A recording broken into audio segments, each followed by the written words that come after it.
అసలు ఈ ఇన్సిడెంట్ ఒకదానికి మించి ఒకటి మిస్టరీ అన్నమాట. మామూలుగా లేదు. బెంగుళూరు డెలివరీ బాయ్ కి జరిగిన ఇన్సిడెంట్ కన్నా ఈ ఇన్సిడెంట్ వింటుంటే నాకు చాలా భయం అనిపించింది. స్టిల్ ఇప్పటికీ కూడా ఈ సమస్యకి పరిష్కారం దొరకలేదు వాళ్ళకి. ఎవరిని హెల్ప్ అడిగినా వాళ్ళు చాలా ప్రాబ్లమ్స్ ఫేస్ చేస్తున్నారు. అరే వీళ్ళకి హెల్ప్ చేద్దాం అనే వాళ్ళు కూడా ప్రాబ్లమ్స్ తో సఫర్ అవుతున్నారు. మా తాతయ్య చేసిన పని వల్ల అది మా వంశాన్నే బలి తీసుకుంటుందని వాళ్ళు అనుకుంటున్నారు. నిజంగానే దానికి కారణం వాళ్ళ తాతయ్య చేసిన పనా లేకపోతే ఇంకేదైనా ఉందా? ఆ కుటుంబంలో అమావాస్య రోజే జరుగుతున్న వరుస మరణాల మిస్టరీ. అసలు వాళ్ళకి ఏం జరిగిందో తెలుసుకోవాలంటే వీడియోనైతే స్టార్ట్ చేసేద్దాం. ఈ వీడియో లెంత్ ఎక్కువగా ఉండడం వల్ల దీన్ని 2 పార్ట్స్ గా చేస్తున్నాను.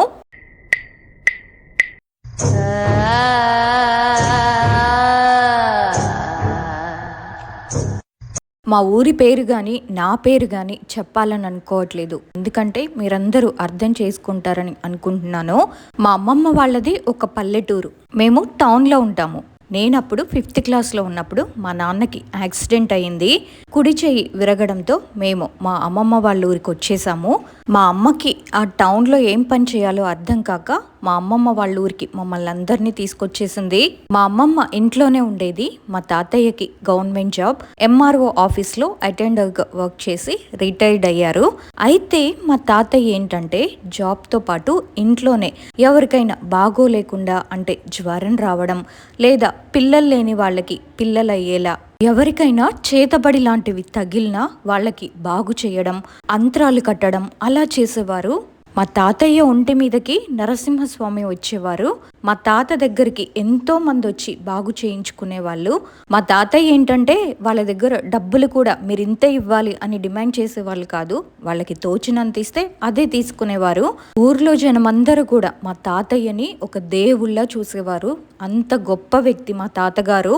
మా తాతయ్యది గవర్నమెంట్ జాబ్ కాబట్టి వేరే వేరే పల్లెటూర్లలో వర్క్ చేస్తూ ఆ జాబ్ చేసుకుంటూ ఇంకా లాస్ట్గా రిటైర్డ్ అయ్యాక ఒక స్థలం కొని మా తాతయ్య ఆ స్థలంలో ఇల్లు కట్టుకొని అమ్మమ్మ తాతయ్య ఇద్దరు కూడా ఉండేవాళ్ళు. మా తాతయ్యకి మొత్తం 6 ఆడపిల్లలు, మా అమ్మ అందులో 3rd పర్సన్. ఒక్క మగపిల్లోడు కూడా లేడు మా తాతయ్యకి, అందరు కూడా ఆడపిల్లలే. అప్పుడు మా అమ్మ మా అన్నయ్యని మా తాతయ్య వాళ్ళ దగ్గరే ఉంచింది. మా అన్నయ్య మా అమ్మమ్మ తాతయ్య వాళ్ళతోనే ఉండి చదువుకున్నాడు. నేనేమో మా అమ్మ వాళ్ళతోనే ఉన్నాను. మా నాన్న బాగా తాగేవాడు. మమ్మల్ని సరిగ్గా పట్టించుకునేవాడు కూడా కాదు. మాకు తినడానికి కూడా ఉండేది కాదు. మా అమ్మనే పని చేసుకుంటూ మమ్మల్ని సాక్కునేది. గవర్నమెంట్ స్కూల్లోనే మేము చదువుకున్నాము. కాకపోతే ఆడపిల్లలకి పెళ్ళిళ్ళు చేయాలి కదా, ఆ టైంలో మా తాతయ్య ఏం చేశాడంటే వాళ్లకున్న ఇల్లు నమ్మేశాడు. ఆ ఇంటిని అమ్మేసి వీళ్ళకి ఇంక ఇల్లు లేదు కదా, మా అమ్మ వాళ్ళ అక్క అంటే 6 ఒక ఆమె పెద్దమ్మ అనమాట, వాళ్ళున్న ఆ ఇంటి జాగాలోనే మా తాతయ్య వాళ్ళు సగం కొనుక్కొని అక్కడ ఇల్లు కట్టుకున్నారు. కొన్ని సంవత్సరాల తర్వాత మా తాతయ్యకి షుగర్ వల్ల కాలికి షుగర్ పుండయి చనిపోయారు. మా తాతయ్య ఇంకా 5 రోజుల్లో చనిపోతాడనగా మా అన్నయ్యకి పెళ్లి జరిగింది. మా అన్నయ్య పెళ్లి చేసుకున్న అమ్మాయి ఒక ట్రైబల్ అమ్మాయి. తను ఏంటంటే హైదరాబాద్లో స్టాఫ్ నర్స్గా గవర్నమెంట్ హాస్పిటల్లో వర్క్ చేస్తూ ఉండేది. మా చిన్న పిన్ని అంటే 6వ ఆమె తన ఫ్రెండ్ అనమాట, మా వదిన. అట్లా తను మా అన్నయ్యకి పరిచయమై ప్రేమించి పెళ్లి చేసుకున్నారు. కాకపోతే మేమందరం కూడా ఒప్పుకొని మా ఇంటి ముందే పెళ్లి చేశాము. మా వదిన వాళ్ళ సైడ్ నుంచి కొంతమందికి ఇష్టం లేక పెళ్లికి ఎవ్వరు రాలేదు. వాళ్ళ అమ్మ, నాన్న, అన్నయ్య వీళ్ళు మాత్రమే వచ్చారు. పెద్దగా ఎవ్వరు రాలేదు చుట్టాలు. కాకపోతే ఇంటి ముందే చేసాము, మంచిగా చేసాం పెళ్ళి. అయితే వీళ్ళ పెళ్ళైన 5వ రోజుకి మా తాతయ్య చనిపోయాడు.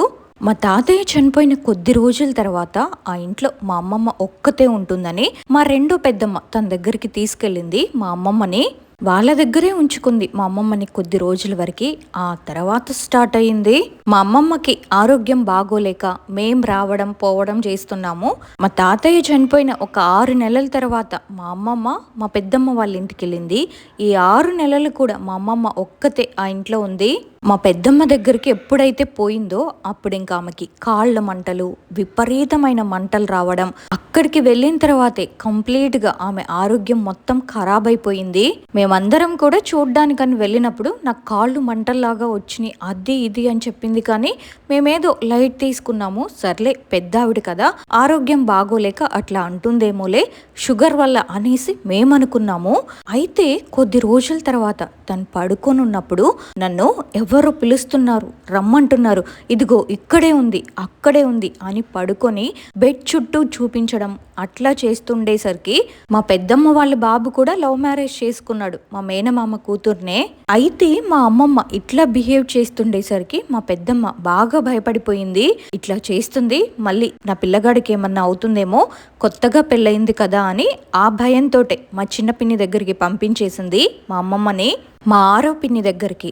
అక్కడే మా అమ్మమ్మ కొద్ది రోజులుండి తను చనిపోయింది. తను చనిపోగానే మేమేం చేసామంటే వాళ్ళ ఇల్లునే, మాకు ఇల్లు లేదు కదా, మా అమ్మమ్మ వాళ్ళ ఇంటిని మేము కొనుక్కున్నాము. మా తాతయ్య సంవత్సరం రోజే మా అమ్మమ్మ చనిపోయింది. మా అమ్మమ్మ చనిపోయిన ఒక ఏడాదికి మా అన్నయ్యకి అప్పుడే 2 పిల్లలు కూడా పుట్టారు. 2 కూడా అబ్బాయిలే. 2 కొడుకుల్లో చిన్నోడు వాళ్ళ అమ్మమ్మ వాళ్ళ ఇంటికి సెలవుల్లో అక్కడికి వెళ్ళాడు.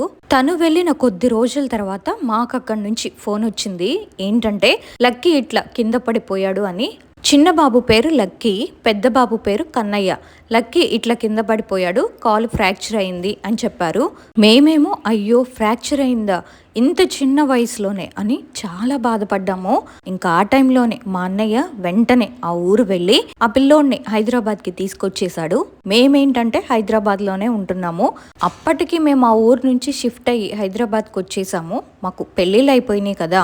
నేనేమో ఒక ప్రైవేట్ హాస్పిటల్లో వర్క్ చేస్తూ ఉంటా, మా హస్బెండ్ అంబులెన్స్ డ్రైవర్గా వర్క్ చేస్తాడు, మా అన్నయ్య ఈటీవీ ఛానల్లో వర్క్ చేస్తాడు, మా వదినేమో గవర్నమెంట్ హాస్పిటల్లో స్టాఫ్ నర్సు. మా ఉద్యోగాలు ఇక్కడే ఉండడంతో మేము ఆ ఊరు నుంచి హైదరాబాద్కి షిఫ్ట్ అయ్యాము. మేము ఇక్కడే ఉండేవాళ్ళము. అయితే మా పిల్లల్ని చూసుకోవడానికి ఇబ్బంది అని మా అమ్మ వాళ్ళు కూడా మా దగ్గరికే వచ్చేసారు హైదరాబాద్కి. మా పెళ్ళిళ్ళు అయిన తర్వాతకు వచ్చేసారు. కాకపోతే ఇల్లు అయితే అమ్మమ్మ వాళ్ళదే కొనుక్కున్నాము. ఇల్లు కొనుక్కున్నాక అక్కడ ఎప్పుడు వెళ్ళినా దహన సంస్కారాలకో దినాలకో వెళ్ళడమే అవుతుంది తప్ప ఇంకా మాకు అసలు ఏం జరుగుతుంది అనేది అర్థం కాలేదు. అయితే మేము ఈ గ్యాప్లో ఏం చేసామంటే మా అన్నయ్య వాళ్ళ బాబుని తీసుకొని వచ్చాడు కదా, ఇట్లా ఇన్ఫెక్షన్ అయ్యింది అన్నారు. ఎన్నో హాస్పిటల్స్ చుట్టూ తిప్పాము. ఆ బాబు కూడా ఇదిగో అక్కడుంది ఇక్కడుంది, అదిగో చూడు వచ్చేస్తుంది అని చూపిస్తూ ఉండేవాడు బెడ్ మీద పడుకొని. దాంతో మేమైతే చాలా భయపడేవాళ్ళం.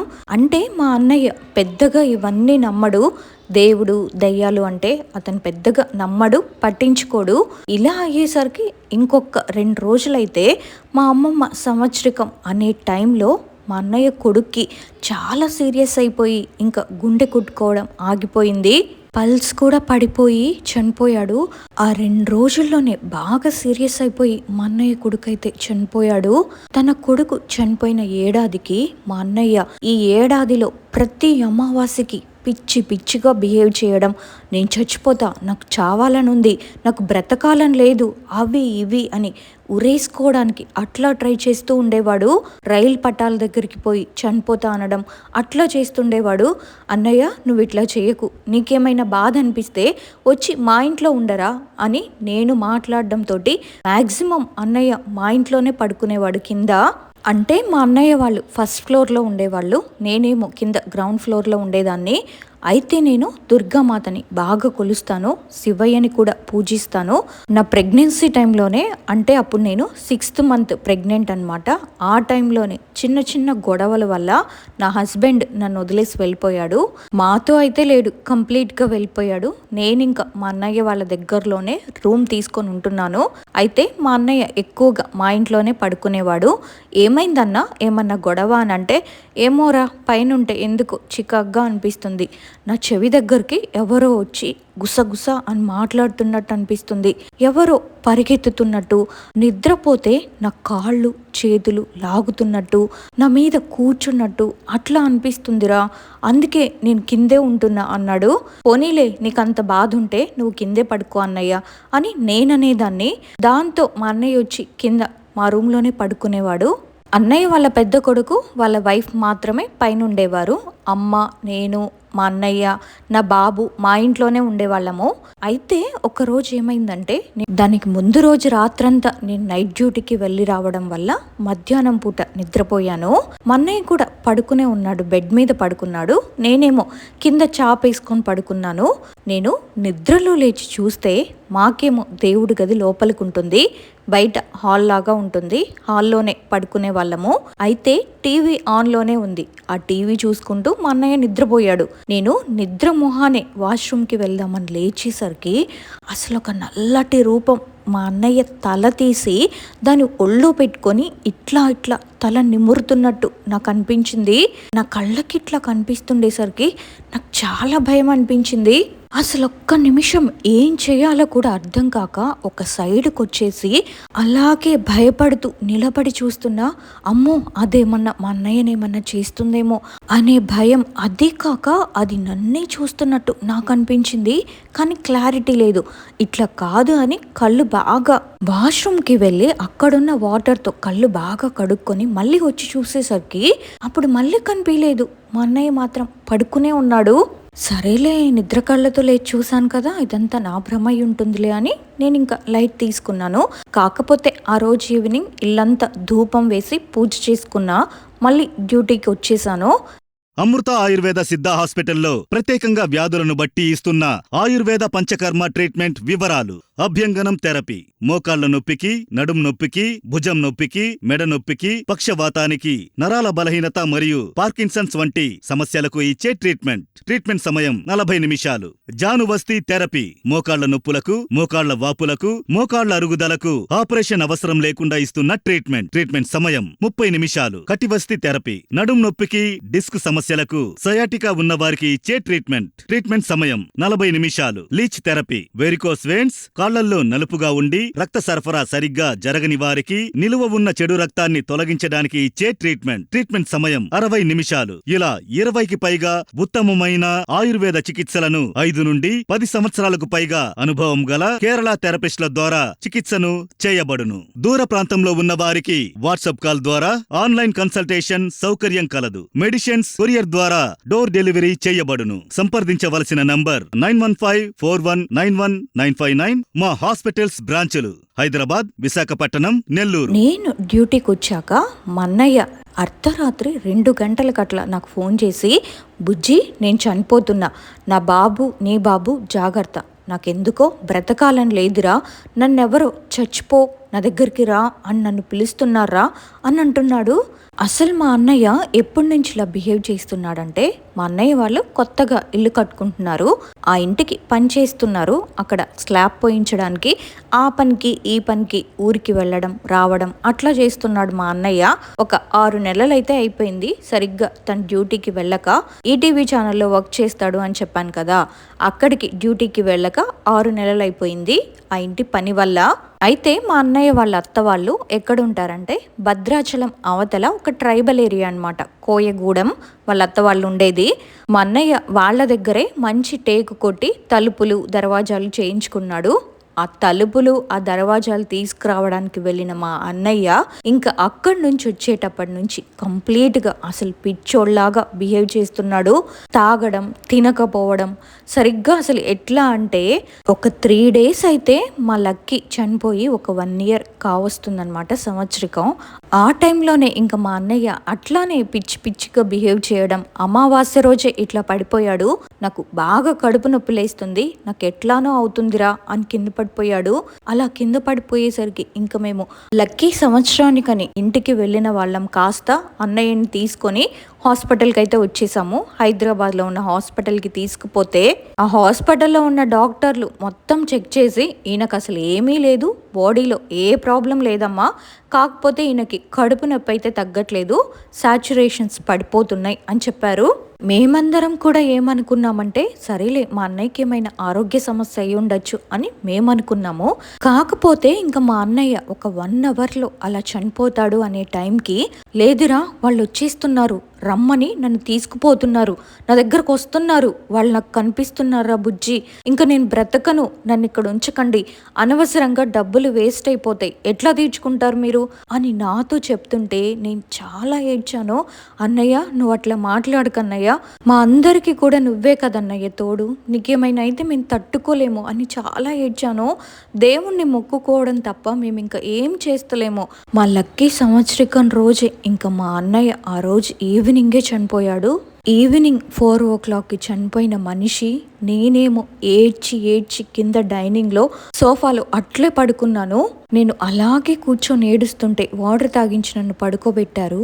నేను పడుకుంటే మా అన్నయ్య నా దగ్గరకు వచ్చి, బుజ్జి ఇట్లానే ఉంటే మనల్ని ఒక్కరి తర్వాత ఒక్కరిని తీసుకుపోతుందిరా, అది ఆ ఇంట్లోనే ఏదో ఉందిరా, నన్ను ఆడికిపోయినప్పుడే ఇట్లా చేశారు అని చెప్పాడు. నేనేమో కలలోనే, ఏంటన్నయ్యా నువ్వు చెప్పేది, ఆడికిపోయినప్పుడు నిన్నెందుకు చేస్తారు, ఇల్లు కొన్నది అమ్మ వాళ్ళు, అది కొన్నది కూడా నా పేరు మీద, జరిగితే నాకేదన్నా జరగాలి, అసలు నిన్నెందుకు తీసుకుపోవాలి, అసలు నువ్వేం తప్పు చేసావు అని అంటే, నేను ఇట్లా అర్ధరాత్రి బైక్ మీద వచ్చినప్పుడు నాకు ఇట్లా ఎవరో వెనక మనిషి కూర్చున్నట్టు చాలా బరువుగా అనిపించిందిరా బుజ్జి, కానీ నేను హైదరాబాద్ వచ్చేసరికి అట్లా అయిపోయింది అని ఇంకా మా అన్నయ్య నాతో ఏదో మాట్లాడబోతుంటే ఇంతలో మమ్ముండి బుజ్జి బుజ్జి అని లేపింది. లేపేసరికి ఇంకా కలంతా మాయమైపోయింది. మా అన్నయ్య లేడు, అన్నయ్యని తీసుకుపోవాలి రామ్మా అనంటే నేను వెళ్ళి చూసేసరికి అసలు మా అన్నయ్య నిద్రపోయినట్టే ఉన్నాడు. ఇట్లా దగ్గరికి పోయి పట్టుకుంటే మనకి చనిపోయిన వాళ్ళకైతే శరీరం చల్లగా ఉండాలి, కానీ మా అన్నయ్యది మాత్రం వేడిగా ఉంది బాడీ. అయితే అమ్మ ఒకసారి ఆక్సిజన్ పెట్టి చూద్దామనంటే, లేదురా వాళ్ళు ఆల్రెడీ ఈసీజీ తీసి చెక్ చేశారు, చనిపోయాడని డిక్లేర్ చేసినాకే మనకి బాడీ ఇచ్చారు అని చెప్పారు. ఇంకా మా అన్నయ్యని తీసుకొని వచ్చాము. మా ఊర్లో ఉన్న అమ్మమ్మ వాళ్ళ ఇల్లునే మేము కొన్నాం కదా, ఆ ఇంట్లోనే దహన సంస్కారాలు చేయించాము. అదే రోజు రాత్రి ఇంకెట్లా జరుగుతుందంటే, అప్పటి వరకు ఇన్ని రోజులు కూడా ఇండివిజువల్గా జరుగుతుంది, ఒక్కొక్కరికి ఒక్కొక్కరికి అలా.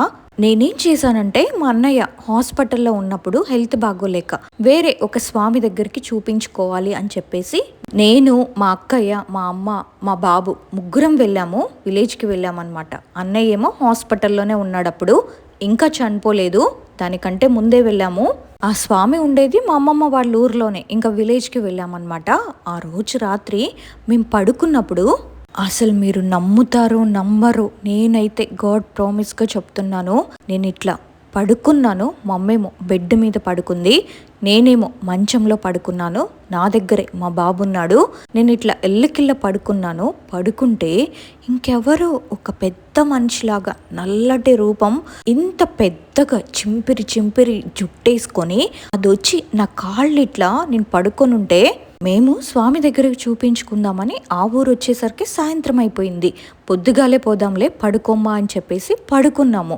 అదొచ్చేమో, ఎక్కడికి పోయేది, ఎక్కడికి పోతావు నువ్వు అంటే వాణ్ణి బ్రతికిస్తావు అనుకుంటున్నావా, నువ్వేం చేసినా గిన వాణ్ణైతే ఉంచను, ఒకరి తర్వాత ఒకరిని తీసుకుపోతా, నాకు ఆకలి అనేది తీరట్లేదు, ఎన్ని రోజులు ఆకలి అనుకుంటున్నావు అనేసి ఇలా అంటుంది నన్ను.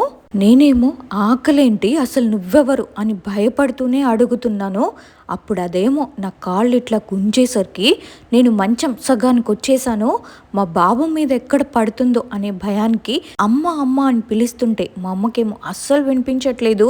నా కాళ్ళని ఇట్లా గట్టిగా గుంజేసి నా కాళ్ళు ఇట్లా పైకి లేస్తుంటే నాకు కనిపిస్తున్నాయి. కాళ్ళు పైకి లేవడం, ఇట్లా గుంజడం, ఇదంతా కనిపిస్తుంది. నా కళ్ళు అయితే నేను తెరిచే ఉంచాను, కాకపోతే కన్రెప్పలు ఆరడం, ఆ కన్రెప్పలు ఆరట్లేదు, అట్లానే ఇంకా స్ట్రక్ అయిపోయి అంతే చూస్తూ ఉన్నాను. కన్రెప్పలు అయితే కొట్టుకోవట్లేదు, అసలు ఏం చేయాలి అనేసి ఇంకా నేను దేవుణ్ణి తలుచుకుంటున్నాను. నా గొంతేమో అది గట్టిగా పట్టేసింది.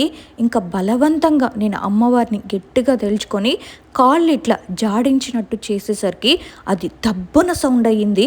అప్పుడు లేచింది మా అమ్మ, ఏందిరా ఏదో సప్పుడయ్యింది అని. అమ్మ లేచేసరికి, ఏందమ్మా అసలు నీకు ఎంతసేపటి నుంచి పిలుస్తున్నాను నేను, వినిపించట్లేదా అని ఒకవైపు మా అమ్మని అరుస్తూనే ఏడుస్తూ ఉన్నాను. దాంతో మా అమ్మ, పా బిడ్డ పోదాంపా అంటే, వద్దులేమ్మా ఇంత చీకట్లో ఎక్కడికని పోతాం, మనం పొద్దున్నే పోదాం హైదరాబాద్కి అన్నయ్య దగ్గరికి అనేసి ఇంకా నేను మా అమ్మతో మాట్లాడి వచ్చేసాను. ఇంకా స్వామీజీ లేరు, ఏం లేదనమాట. మళ్ళీ మేము ఇంకా హైదరాబాద్కి వచ్చేసాము. ఇంకా అసలు ఆ స్వామి దగ్గరికి వెళ్ళాలి అనే ఆలోచన కూడా లేకుండా ఇలా అయ్యేసరికి ఇంకా నేను అమ్మని బాబుని తీసుకొని మా అన్నయ్యని బ్రతికించే ప్రయత్నం నేను ఎంత చేసినా అది మాత్రం సక్సెస్ అవ్వనట్టే ఉంది. మా ఫ్యామిలీ మెంబర్స్ అందరినీ ఎందుకు రిస్క్లో పెట్టాలి, సరే నేను ఒక్కదాన్నే వెళ్తా అనుకున్నాను. అయితే నల్గొండలో ఒక స్వామి దగ్గరికి వెళ్తే ఆయనేమో ఇట్లా వాళ్ళ అత్త సైడ్ వాళ్ళే బామ్మర్ది చేశాడు చేతబడి, ఆయనకి చేతబడి వస్తుంది. మామూలుగా మనం చూపించుకోవడానికి వెళ్తే అసలు పేరు చెప్పరు, మీ వాళ్ళే మీ సైడ్ వాళ్ళే అని చెప్తారు. కానీ ఆయనేమో ఒక ముస్లిం ఆయన, అయితే ఆయన పేరు చెప్పాడు. పేరు చెప్తే ఎందుకు చేశారు అని నేను అడిగితే, మా అన్నయ్య మా వదినని చేసుకోవడం వాళ్ళకి ఇష్టం లేకుండా ఉండే. మా వదిన వాళ్ళకి అక్కడ సైడ్ ఏంటంటే కొయ్యోళ్ళు అని వాళ్ళకి చాలా ఆస్తిపాస్తులు ఉన్నాయి, మాకేమో అంతగా ఏం లేవు. వాళ్ళ అత్త సైడ్ వాళ్ళకి ఇష్టం లేక మా అన్నయ్య అక్కడికి పోయినప్పుడు ఆ టైంలోనే చేతబడి చేస్తే అప్పుడు తగిలిందంట మా అన్నయ్యకి. పెళ్ళైన కొత్తలో పోయారు అక్కడికి వాళ్ళిద్దరూ, అప్పుడు తగిలింది అది. మా అన్నయ్యకి తగిలింది. వీళ్ళిద్దరూ ఫిజికల్ అయిన టైంలోనే అది పిండంలాగా ఏర్పడి మా అన్నయ్య ద్వారా గర్భంలోకి వచ్చేసింది, మా వదిన గర్భంలోకి. అట్లా బాబు ఉన్నంత కాలం వీళ్ళకి ఏం మంచి జరగలేదు. ఆ బాబు చనిపోయాడు, మరి బాబుతో పోవాలి కదా, అట్లా లేదు. మా అన్నయ్యని కూడా తీసుకుపోవాలి అనుకొని అన్నయ్యని కూడా చంపేశారంట, వాళ్ళే చంపేశారు అని చెప్పారు. అలా చెప్పేసరికి నాకైతే చాలా బాధ అనిపించింది. ఎందుకు అసలు మా అన్నయ్య ఎవ్వరికి ఏ పాపం చేయలేదు కదా అని ఏడ్చేశాను నేను. ఇంకా ఇక్కడితో అన్న అయిపోయిందా స్వామి అని ఆయన కాళ్ళు పట్టుకొని ఏడిస్తే, లేదు ఇంకా ఇద్దరి ప్రాణాలు బలి కోరుతుంది, అది మీ ఇంట్లోనే చేరుంది. అది చేయడం ఎట్లా అంటే, ఒక నిండు గర్భిణి చనిపోయినా ఒక నిండు గర్భిణి ఉంటుంది కదా, ఆ గర్భిణి ఆత్మను పట్టుకొని వీళ్ళకి చేశారు. అంటే ఒక రక్త పిశాచిలాగా చేసి దాన్ని మీ అన్నయ్య మీదకి వదిలితే అది మీ ఇంటికి వచ్చింది. మీ ఇంటికి వచ్చిన టైంలోనే అది మీ అమ్మమ్మ మీద పడి మీ అమ్మమ్మ చనిపోయేటట్టు చేసింది. ఆ తర్వాత మీ అన్నయ్య కొడుకు మీద పడి మీ అన్నయ్య కొడుకుని కూడా చంపేసింది. ఆ తర్వాత మీ అన్నయ్యతో పాటు పోయిందిలే అనుకున్నాం మేము. అన్నయ్య చనిపోయాక దహన సంస్కారాలు అయిపోయాయి. ఆ రోజు రాత్రి నుంచే మాకింక నరకం. ఎట్లా అంటే మేమందరం కూడా పడుకున్నాం, ప్రశాంతంగానే నిద్రపోయాము. మేము లోపల రూమ్లో పడుకున్నాము. మా వదిన వాళ్ళ అమ్మ, వాళ్ళ చెల్లి, వాళ్ళ అన్నయ్య కొడుకు, మా అన్నయ్య కొడుకు, మా వదిన అందరం కింద ఇక్కడి నుంచి అక్కడి వరకు కింద చాప వేసుకొని పడుకున్నారు. మా నాన్నేమో బయట రేకుల కింద మంచం వేసుకొని పడుకున్నాడు. అయితే ఇంకా మా వదినకి చిన్న చిన్నగా గజ్జల సౌండ్స్ వినిపిస్తున్నాయంట. ఇలా అయ్యేసరికి మా వదినేమో భయంతో నిద్ర పట్టక లేచి పిల్లగాడిని ఒళ్ళో పెట్టుకొని కూర్చొని అలాగే ఏడుస్తుంది. బాగా ఏడ్చేసరికి ఆ సౌండ్కి అమ్మ లేచింది. ఏమైంది బుజ్జి, ఏమైంది అని అంటే, ఇట్లా అనిపిస్తుంది అత్తమ్మ అని చెప్తే, అదంతా నీ భ్రమరా, పడుకో అని అన్నారు. ఆ గజ్జల సౌండ్ ఎప్పుడైతే వస్తుందో ఆ టైంలో మా వీధిలో ఉన్న కుక్కలు బాగా అరుస్తున్నాయి ఇంట్లోకి. అసలు ఎలా వస్తుందంటే ఆ సౌండ్, ఆ కుక్కలు ఏకంగా మా ఇంట్లోకి వచ్చి అరుస్తున్నట్టు అంత ఘనంగా అరుస్తున్నాయి. ఇటు సైడ్ కొన్ని అటు సైడ్ కొన్ని అరిచేసరికి అసలు ఎందుకు ఇట్లా అరుస్తున్నాయి ఈ టైంలో? ఎవరైనా అంటే చనిపోయిన వాళ్ళు 11 రోజులు మన ఇంట్లోనే తిరుగుతుంటారు అని చెప్తూ ఉంటారు కదా, అట్లా మా అన్నయ్య ఏమైనా భార్యకి కొడుకు దగ్గరికి వస్తున్నాడేమోలే అని మేము అనుకుంటున్నాము. కానీ వచ్చేది ఒక ఆడామ. ఇట్లా చూస్తే గజ్జలు కట్టుకొని గల్లు గల్లు మని సౌండ్లు, పెద్దగా ఆ సౌండ్ వచ్చేసరికి ఆమెకు ఒక్కదానికి వినిపిస్తుందని ఫస్ట్ అనుకున్నాము. మా వదిన ఏడుస్తుంటే ఆమెను ఓదార్చడానికి కూర్చున్న అందరికీ కూడా ఆ రోజు అసలు అది చుక్కలు చూపించింది. గజ్జల సౌండ్ గల్లు గల్లు మని ఇట్లా. అది ఎట్లా అంటే ఎద్దు మెడలో కట్టే గంటలు ఉంటాయి కదా, ఆ గంటల్లాగా వస్తుంది సౌండ్. మేమైతే క్లియర్గా విన్నాము. ఒక్కరికే ఆ సౌండ్ వినిపిస్తుంది అనుకుంటే అది వాళ్ళ భ్రమేమో అనుకోవచ్చు, కానీ ఇంట్లో ఉన్న అందరికీ ఆ సౌండ్ వినిపిస్తుంది. అందరికీ వచ్చింది. మా నాన్నకి, నాకు, మా వదిన వాళ్ళ చెల్లికి, వాళ్ళ అన్న కొడుక్కి అందరికీ వినిపిస్తుంది. ఇంకప్పుడు మా అన్నయ్య లేడు కదా, ఇంట్లో అన్ని పనులు నేనే చేస్తున్నాను, అన్నీ నేనే చూసుకోవాల్సి వస్తుంది. నాకు ఎవ్వరూ లేరు అన్నదమ్ములు. మా హస్బెండ్ ఉంటే తనే చూసుకునేవాడు అన్నీ, కాకపోతే నేనే చూసుకోవాల్సి వస్తుంది. కాబట్టి ఇంకా నాకు ఏం చేయాలో అర్థం కాక, సరే మనం ఏదైనా గుళ్ళో పడుకుందామా ఈ 10 రోజులు, ఈ 10 రోజుల తర్వాతకి హైదరాబాద్ వెళ్ళిపోదాం, అప్పుడు ఈ ప్రాబ్లం ఏంటితోటే పోతుందిలే అని నేను అనుకున్నాను. కానీ అది ఇక్కడే ట్విస్ట్ల మీద ట్విస్ట్లు ఉన్నాయి పార్ట్ 2లో. ఇంతకీ అసలు ఆ ఇంట్లో ఏం జరుగుతుంది? ఇప్పటి వరకు మనం చెప్పుకున్న ఇన్సిడెంట్స్ లో ఏంటంటే ఒక పర్టిక్యులర్ పర్సన్ మీద చేతబడి చేస్తే ఆ పర్సన్ వరకే ఎఫెక్ట్ అవుతారు. కానీ ఇక్కడ ఆ పర్సన్ తో పాటు చుట్టూ ఉన్న వాళ్ళందరూ కూడా ఎఫెక్ట్ అవుతున్నారు. దీనికి మెయిన్ రీజన్ వాళ్ళ అత్త సైడ్ వాళ్ళు చేపించిన చేతబడా, లేక ఇంకేంటి వాళ్ళ తాతయ్య చేసిన పని వల్ల జరిగిన నష్టమా?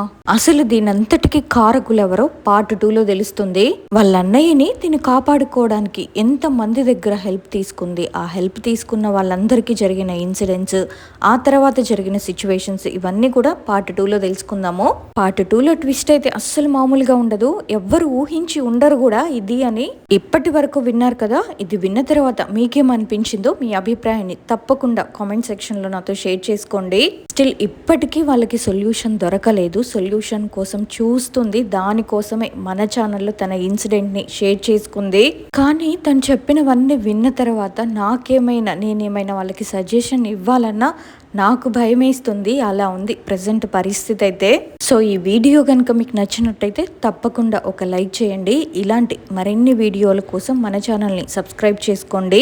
మీ లైఫ్లో కూడా ఇలాంటి రియల్ హారబుల్ ఇన్సిడెంట్స్ జరిగి ఉంటే అవి మా ఛానల్లో మాతో షేర్ చేసుకోవాలని మీకు అనిపిస్తే నాకు ఇన్స్టాలో మెసేజ్ కానీ లేకపోతే మెయిల్ కానీ పంపించండి. పార్ట్ 2 వీడియోతో మళ్ళీ కలుద్దాము. ఒక నిండు గర్భిణీ ఆత్మని చేతబడి చేసి వదిలితే అది ఎంత దారుణంగా ఉందో ఈ ఇన్సిడెంట్లో చూసారు కదా. జరుగుతున్న వాటన్నిటికీ కూడా ఇదే కారణమా, లేక ఇంకేదైనా ఉందా? పార్ట్ 2తో కలుద్దాము. అంతవరకు బై బై.